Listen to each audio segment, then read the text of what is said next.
Students, आप लोग कैसे हो? मैं आशा करती हूँ कि आप लोग बहुत अच्छे होंगे और मन लगा करके पढ़ाई कर रहे होंगे।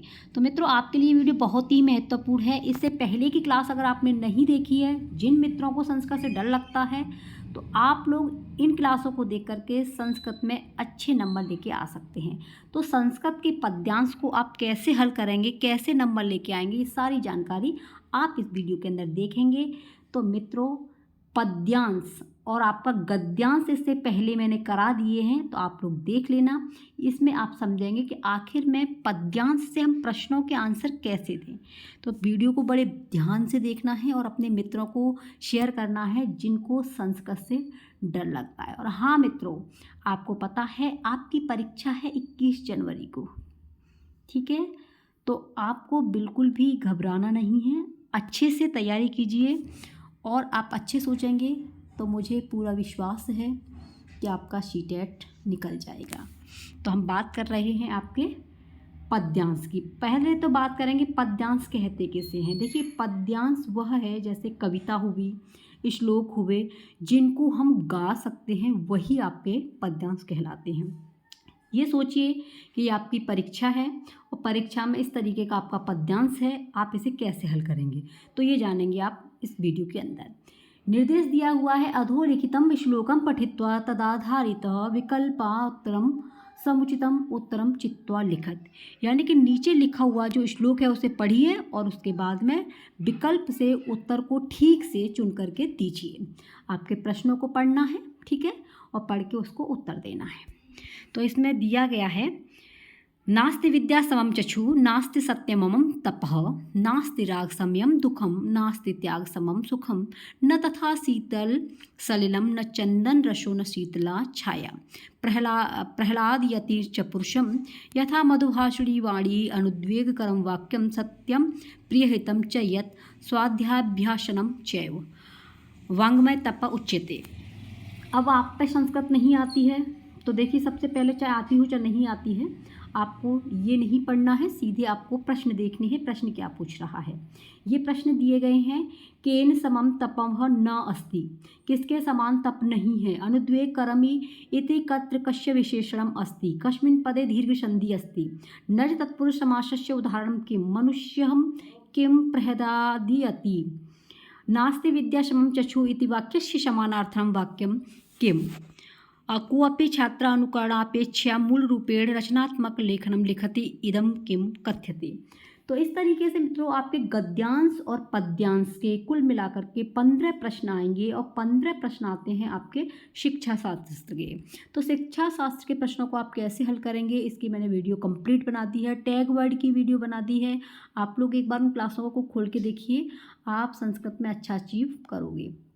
अब देखिए, आप पर संस्कृत में बिल्कुल नहीं आता है, ठीक है, लेकिन फिर भी सबसे पहले मैं इसके अर्थ को बताऊंगी, इसके बाद में सीधे आप लोग डायरेक्ट जो है इसके प्रश्नों के आंसर देंगे। तो इसमें लिखा हुआ है, नास्ति विद्या समम चक्षु, नास्ति सत्या समम तपः, नास्ति राग समयम दुखम, नास्ति त्याग समम सुखम।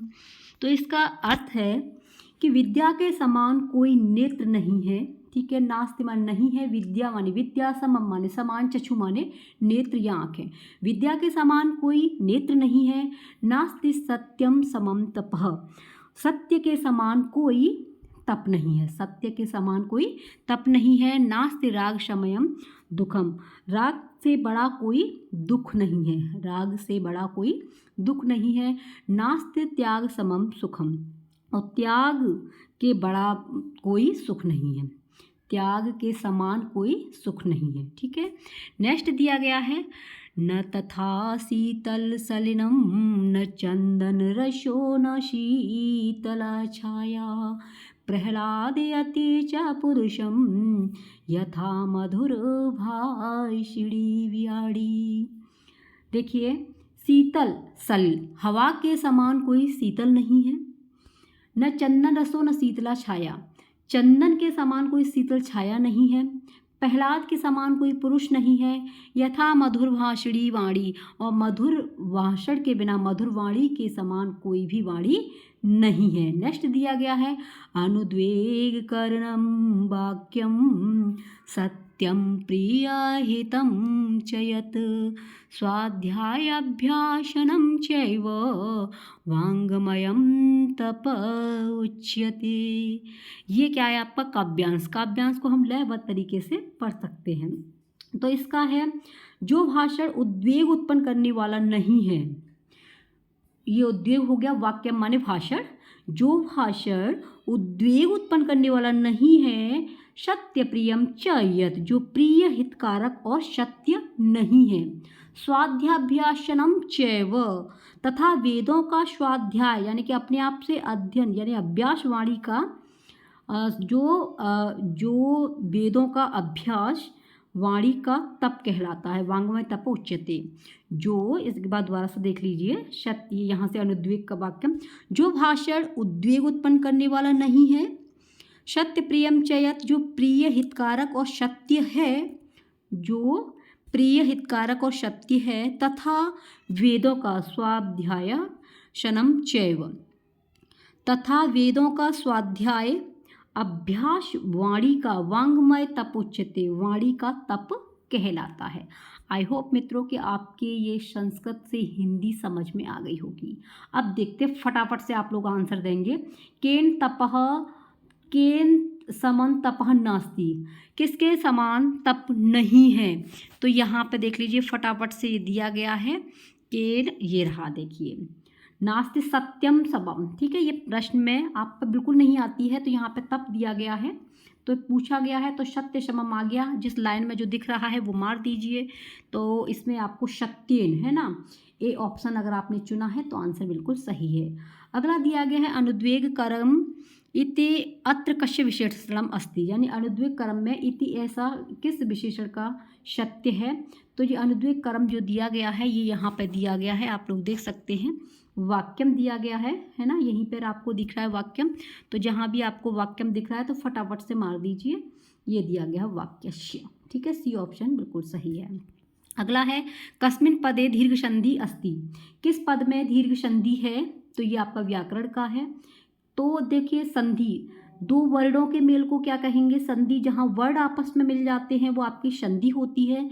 संधि मित्रों आपकी 3 प्रकार की होती है, स्वर, व्यंजन और आपकी विसर्ग संधि। ठीक है, और ये स्वर संधि का ही है दीर्घ संधि। दीर्घ संधि का जो सूत्र है अकह सवर्णे दीर्घ, ये दीर्घ संधि का सूत्र है। अब इसने पूछा है कि इस पद में कौन सी संधि है दीर्घ संधि। तो देखिए चैव है नहीं, वांग्मय है नहीं, मधुर भाषणी है नहीं, तो इसमें जब दीर्घ संधि है ही नहीं तो हमें आंसर मिलेगा नास्ति। ठीक है, संधियों के बारे में आपको पता होना चाहिए।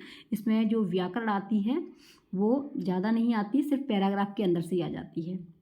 नेक्स्ट पूछा है नए तत्पुरुष समासस्य उदाहरणम किम, नए तत्पुरुष समास का उदाहरण क्या है। तो सबसे पहले समास को जान लेते हैं।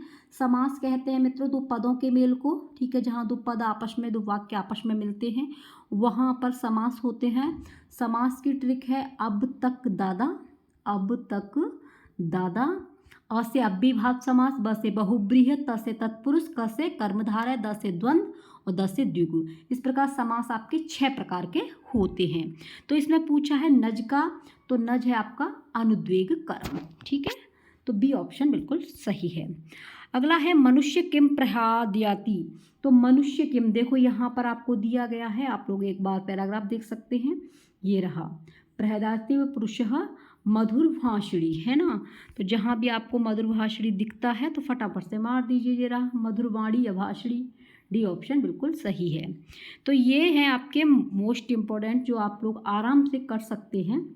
नेक्स्ट दिया है नास्ति विद्या समम चक्षु इति वाक्य से समानार्थम वाक्य किम, यानी कि विद्या के समान कोई नेत्र नहीं है, इस वाक्य का समानार्थक वाक्य क्या होगा।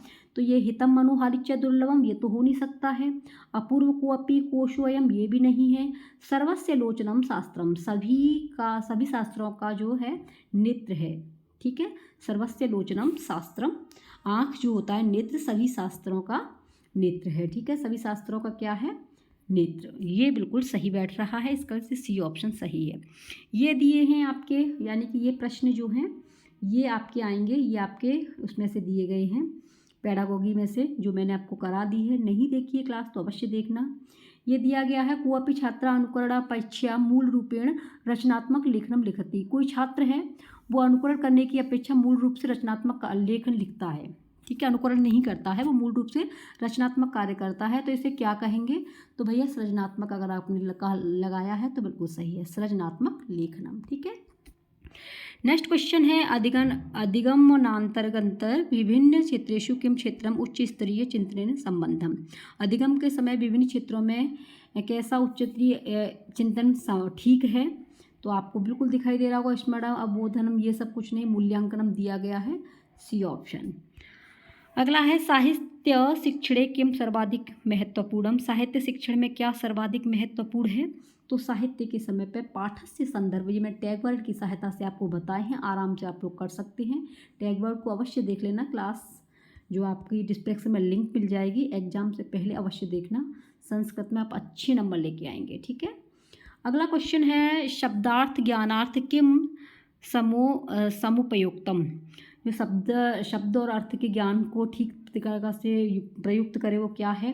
तो देखिए, कुछ मत देखिए, फटाफट से मार दीजिए। विविध संदर्भेषु शब्द प्रयोग, विभिन्न प्रकार से शब्दों का प्रयोग करना, मारो मोहर लगाओ ठप्पा, आंसर डी पक्का, और आपकी बार शीटेट संस्कृत में बहुत अच्छे नंबर आएंगे आपके।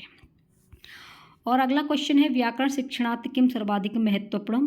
तो व्याकरण शिक्षण के समय सबसे अधिक महत्वपूर्ण क्या है? तो देखिए ये है ना, विभिन्न संदर्भेषु पाठ बिंदु अभ्यासम, विभिन्न संदर्भों में पाठ के बिंदुओं का अभ्यास करना, विभिन्न संदर्भेषु ये दिया गया है। भाई इस व्याकरण की बात चल रही है ना, स्वच्छ लेखन वेखन का तो कोई मतलब ही ना हो, तो ये आपका बी ऑप्शन बिल्कुल सही है। और इस क्लास का लास्ट प्रश्न है अभिप्रेरक लेखनम निम्नलिखितेषु कुत्र अंतर्निहितम अस्ति। तो ये है आपका कार्य मूल्यांकनम संपादकम प्रति पत्राणि, ये ऑप्शन सही है। तो फ्रेंड्स आप लोग बताना कि आपको ये क्लास कैसी लगी, ठीक है, और आप लोग इस क्लास को कहाँ से देख रहे हैं, किस जगह से देख रहे हैं, आप लोग अवश्य कमेंट में लिखना, और अपना प्यार अपनी सपोर्ट ऐसे ही बनाए रखना। वीडियो को शेयर कर देना अपने मित्रों को, और चैनल को सब्सक्राइब जरूर कर लेना। और मित्रों इसके बाद में आप लोग समझेंगे कि परीक्षा से पहले आपको क्या करना है जिससे आपका शीटेट पास हो जाए, ठीक है। मिलते हैं नेक्स्ट वीडियो में, आप अपना ख्याल रखना, टेक केयर, बाय बाय।